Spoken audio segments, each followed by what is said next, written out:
Disclaimer: this story is a work of fiction created for entertainment and inspirational purposes. It is not based on real events or individuals. Any resemblance to actual persons, living or dead, is purely coincidental. It was supposed to be a normal Monday morning for billionaire CEO Thomas Grant. He ran one of the biggest tech companies in the country, famous for his sharp mind, stricter rules, and even colder attitude. He didn't believe in small talk, didn't have time for sob stories, and certainly didn't expect his next job interview to completely shake his world. The boardroom was silent. A glass wall let in the soft morning light as Thomas sat at the end of a long table, glancing at his schedule. Today's lineup was packed with hopeful candidates, each one hand-picked, each one with glowing resumes. Thomas didn't usually conduct interviews himself, but for this position he wanted to see the talent firsthand. Then came the last name on the list. Something about it felt off, not the name itself, but the way it was written. The assistant hesitated while calling it out. Thomas raised an eyebrow. Next, he said. The door opened slowly. In stepped a young black boy, no more than 11 or 12 years old, wearing his father's oversized suit jacket. Sleeves too long. Shoes slightly scuffed. Eyes determined. Thomas stared in confusion, wondering if this was some kind of prank. The boy looked up at him, swallowed hard, and said, "Good morning, sir. I'm here for my dad's interview. He's sick. I came in his place." The room fell completely still. Even the assistants didn't know what to do. One whispered to Thomas, "Should I call security?" But Thomas held up his hand as never leaving the boy. "What's your name?" he asked calmly. "Jaden," the boy replied. "Jaden Brooks. And you think you can sit for your father's interview?" Thomas asked, curious now, half irritated, half intrigued. Jaden nodded. "My dad's been studying all week. He really wanted this job. He taught me everything he knew. I promised him I'd come." Thomas leaned back in his chair, arms crossed. This had to be a joke. But the boy wasn't laughing. No smirk, no sign of play. Just honest, quiet courage. Most CEOs would have ended it there. Told him to go home. Said life doesn't work like that. But something in Jaden's eyes made Thomas pause. Maybe it was the spark of bravery. Maybe it reminded him of someone. Or maybe for the first time in years, Thomas saw a moment that wasn't about business, it was about something deeper. "What does your dad do?" he asked. Jaden stood straighter. "He's been working 2 jobs. One at the gas station, one at night cleaning offices. He wants a better life for us. He studied your company, your projects, your whole journey. He told me this job could change everything." The way Jaden spoke, it wasn't rehearsed. It was real. You could hear the weight in his voice, but also the pride. He wasn't there for sympathy. He was there for hope. Thomas's eyes narrowed. "All right, Jaden," he said slowly. "Let's talk." For the next 10 minutes, the room watched something incredible unfold. The young boy answered questions most adults would have stumbled over. He spoke about the company's mission like he lived it. Quoted Thomas's own interviews from years ago. Even gave a small pitch about what his dad could bring to the team. Thomas found himself leaning forward. The boy wasn't a genius. He wasn't reading off a script. But he had something rarer: heart. A sense of purpose. And the unshakable belief that this moment mattered. By the end, nobody in the room was breathing normally. Thomas tapped his fingers on the table, deep in thought. This wasn't a part of the plan. This wasn't business as usual. But neither was Jaden. The CEO stood up, walked over to the boy, and looked him right in the eyes. "You came all this way just for your dad?" Jaden nodded again, this time slower. "He never gave up on me. So I'm not giving up on him." Thomas didn't speak for a moment. He just stared. The room waited. No one knew what he would do next. Some thought he might shake the boy's hand and send him on his way. Others worried he might dismiss the whole thing. But what Thomas Grant did next, no one could have seen coming. Thomas didn't move at first. His expression stayed unreadable. Then he slowly walked past Jaden, motioning for one of his assistants to follow him outside. The glass door closed behind them, but the silence in the boardroom lingered like thick fog. Jaden stood alone, not knowing if he had done something wrong or if he had gone too far. Outside, the assistant leaned in. "Sir, do you want me to call someone? Maybe have him escorted out quietly." Thomas didn't answer right away. His eyes were still fixed on the hallway. "No," he finally said. "Get me everything on his father. Resume. Application. Background. I want it all. Now." The assistant nodded and rushed off.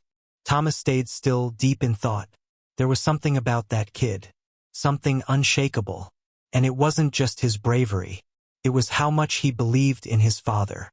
Inside the boardroom, Jaden looked around the room filled with adults who still didn't know what to say.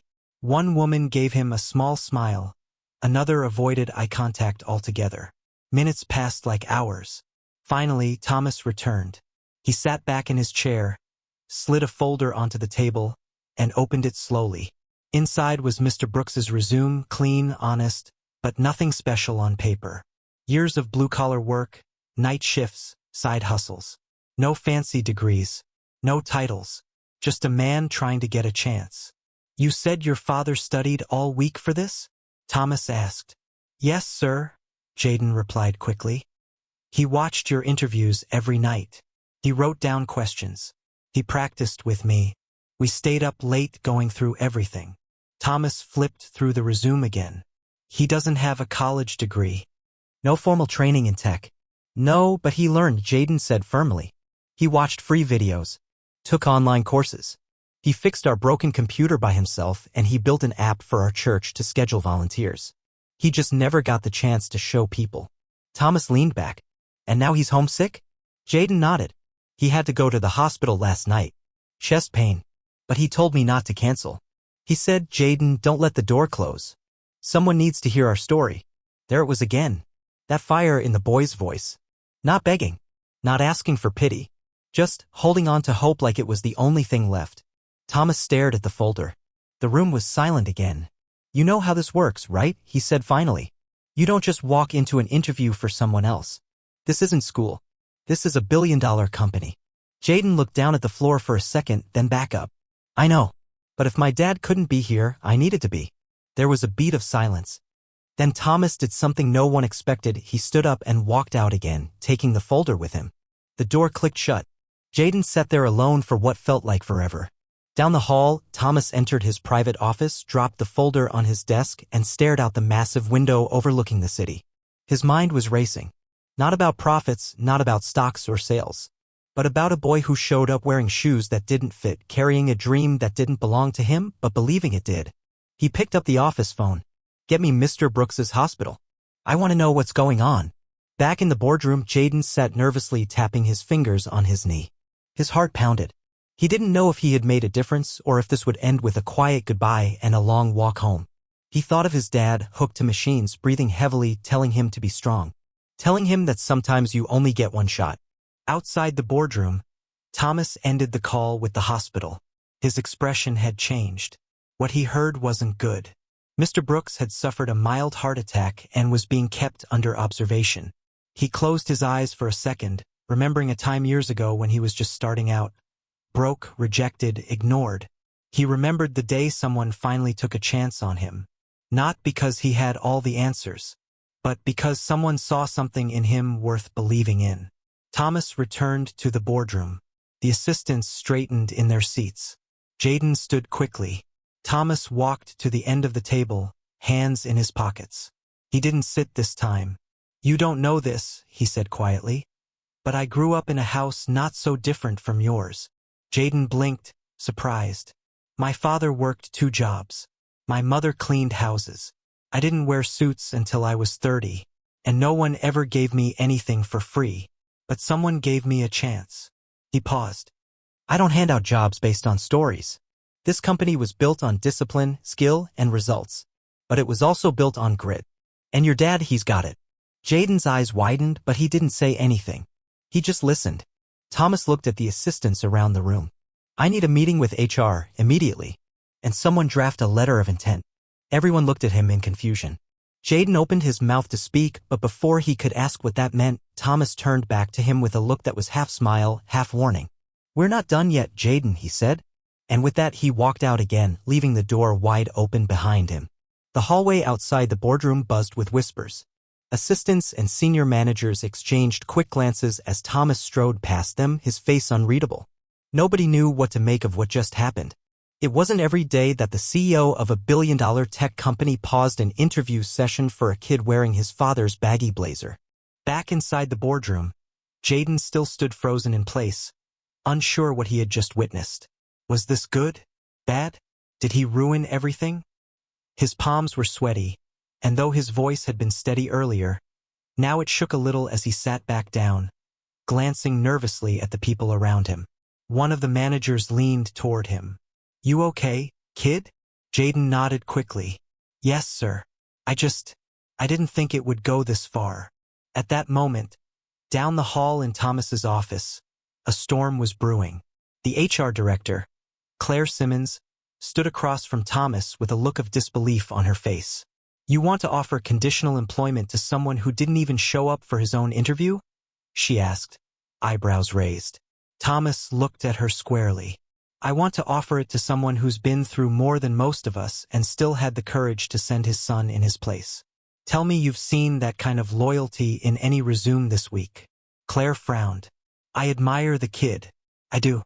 But you know how this works. We've got board members breathing down our necks about hiring standards. This won't look normal." "I'm not interested in looking normal," Thomas said sharply. "I'm interested in building a company that understands real people, not just degrees and suits." She hesitated. "Do you even know if the dad can handle the job? We've never met him. What if this is all just performance?" Thomas glanced out the window. "Then we'll train him. Invest in him. Isn't that what we preach? Giving people the tools to grow?" Claire didn't argue further, but her look said it all. This wasn't going to sit well with everyone. Back at the hospital, Mr. Brooks lay in his bed, weak and pale, staring at the ceiling. A nurse quietly checked his vitals, then handed him a small note. "Your son asked us to give this to you," she said gently. He unfolded the paper with shaky hands. "It was Jaden's handwriting. I told him. I did everything we practiced. Love you, Dad." Tears welled up in his eyes as he held the note close to his chest. He didn't know what happened after that, but he knew his son had stood in his place.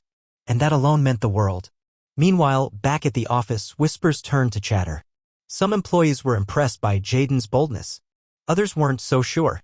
In the break room, two mid-level analysts discussed it over coffee. "I mean, yeah, it's a sweet story," one said, "but come on, this is a billion-dollar business. You can't just hand out jobs because someone's kid made a good speech." "But maybe that's the problem," the other replied. "Maybe we forget that behind every resume is a story. That guy's been working night shifts and raising a kid alone. He's already proven more than most of us." Thomas returned to the boardroom later that afternoon. Jaden was still there, sitting quietly, now sipping juice someone had brought him. His eyes lit up when Thomas entered. "You'll be going home soon," Thomas said. "But first, I want to ask you something important." Jaden nodded, sitting up straight.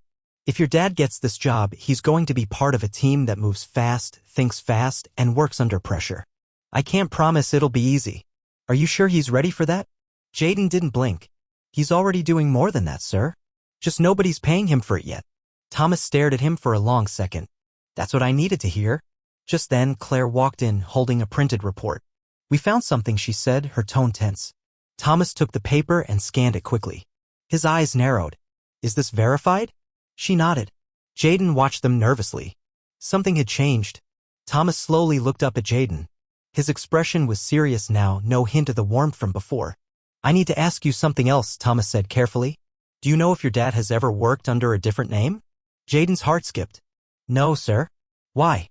Thomas didn't answer right away. Claire spoke instead. "Because we found a record. A work history under a different ID. Same face, same man, different name, and some legal issues attached." Jaden's breath caught in his throat. Thomas folded the paper and placed it on the table. The mood in the room shifted. "We're not making decisions yet," he said, voice low. "But I need the truth, Jaden. All of it." Jaden sat still, heart racing. He thought he came to save his dad's job. Now he wasn't even sure if his dad had been telling him the full story. And just like that, the room went quiet again, as a whole new mystery unfolded. Jaden's throat tightened as he stared at the folded paper on the table. His fingers curled into fists in his lap. He didn't know what was in that report, but the way Thomas looked at him, it wasn't the same man who had been impressed by his courage an hour ago. Something had shifted.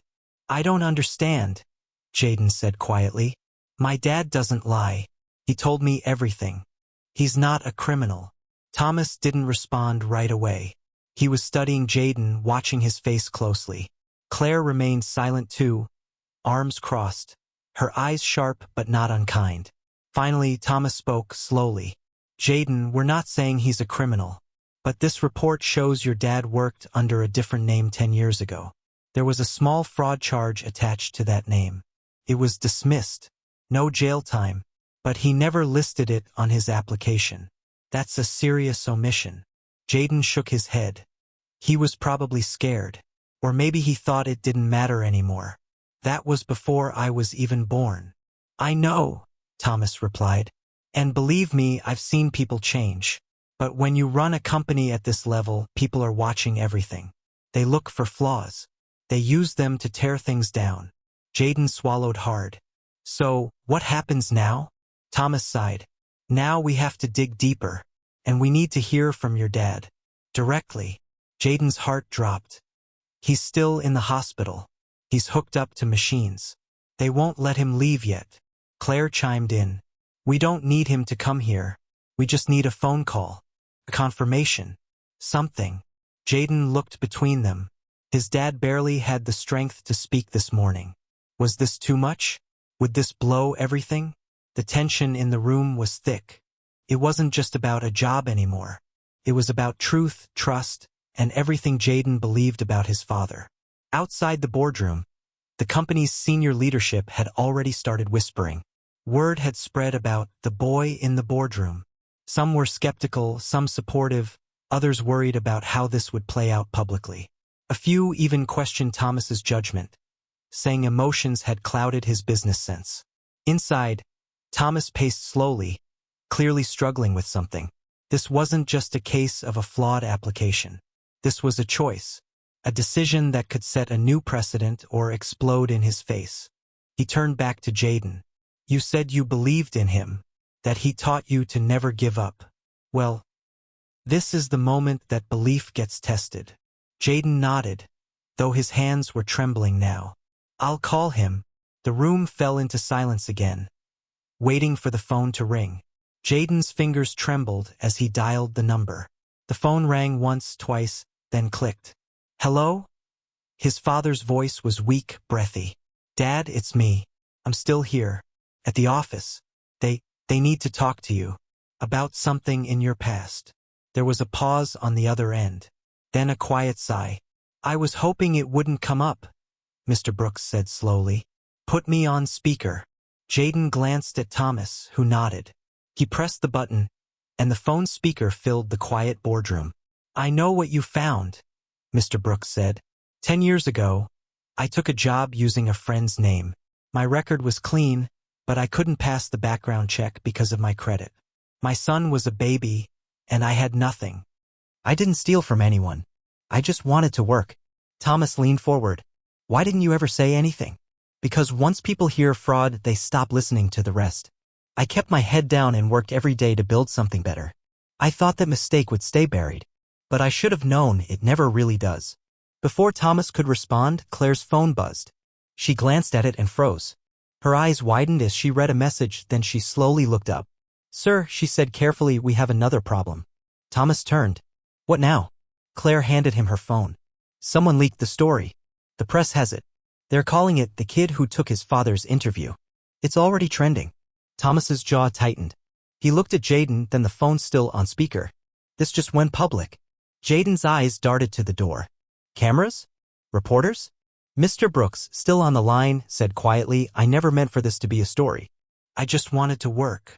But now, it was bigger than all of them. And there was no going back. The room went still as the weight of the leaked story sank in. Thomas stared at the phone in his hand, then at Jaden, whose eyes shimmered with fear and something else. Hope that maybe, just maybe, this could still end right. Thomas took a breath. You're not wrong, Mr. Brooks. Most people hear the word fraud and stop listening. But I heard a father who risked everything for his son. And a son who walked into a boardroom with more courage than men 3 times his age. Claire stepped forward, lowering her voice. PR is on the line. They're begging for a statement. Something clean. Something polished. Thomas looked at her, then shook his head. No, not this time. He turned to Jaden. You still want to stand in for your father? Jaden nodded slowly. I'm not scared anymore. Thomas walked to the window, watching the city buzz below. News vans already pulling up outside. He turned back and smiled faintly. Then let's give them the truth. Within the hour, Thomas held a press conference. But instead of denying the story or covering it up, he stood beside Jaden and told everything, the illness, the forgotten past, the act of courage. He didn't sugarcoat it. He owned it. And then, the twist. As cameras flashed, Thomas turned to the crowd. Mr. Brooks will be joining our training and innovation team next quarter. But effective immediately, Jaden Brooks will be our youngest honorary leadership fellow shadowing me for the summer. Gasps rippled through the crowd. Reporters shouted questions. Jaden stood frozen, stunned. Mr. Brooks, listening from the hospital, broke into quiet tears. It wasn't the job they expected. It was bigger. A second chance for the father. And the beginning of a future no one saw coming for the son. The following days were a whirlwind. Jaden walked into the building not just as a boy who spoke up for his dad, but as someone everyone now recognized. Employees nodded at him in the halls, not out of pity, but respect. He started shadowing Thomas, watching meetings, asking questions, learning more than he ever imagined about business, leadership, and people. He even got his own desk near the CEO's office with a small plaque that simply read, Jaden Brooks, Fellow. Mr. Brooks recovered slowly, and once he was strong enough, he joined the training team like Thomas had promised. His past didn't disappear, but it didn't define him anymore. People in the company admired his honesty, and his work ethic quickly silenced any doubters. He finally had what he'd always wanted, not just a job, but a place where he was seen for who he was, not for a mistake from his past. For Thomas, the experience changed something deep inside. The man who once made decisions strictly by the book started leading with more heart.